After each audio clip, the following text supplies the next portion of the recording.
Vejos robotų yra daug, bet kai tenka išsirinkti savo sklypui, tai tampa tikrų iššūkių. 90 metų technologinė patirtis. Kalbame apie visiems puikiai žinomą prekinį ženklą Kercher.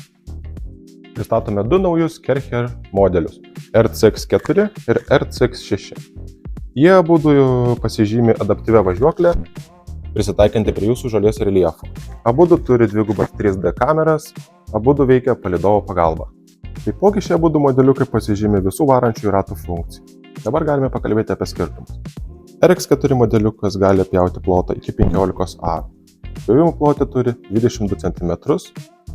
Įkalnės gali veikti iki 60%.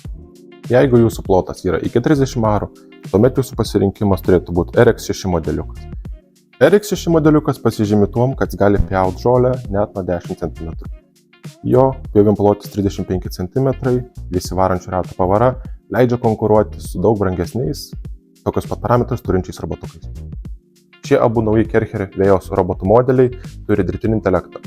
Dirbtinis intelektas 2 kamerų priekį pagalba automatiškai nustato žolės pjovimo aukštį. Net jeigu ir pas jumis nustatytas 3 cm žolės pjovimas, o pas jumis žolė užaugus, jis automatiškai pakels peilius, pradės pjauti nuo 10 ir po truputį žemės iki jūsų nustatyto. Šios abu naujus Kercher modelius galite įsigyti pas mus manorobotas.lt internetinėje svetainėje arba atvykę į fizinės parduotuvės Vilniuje arba Kaune.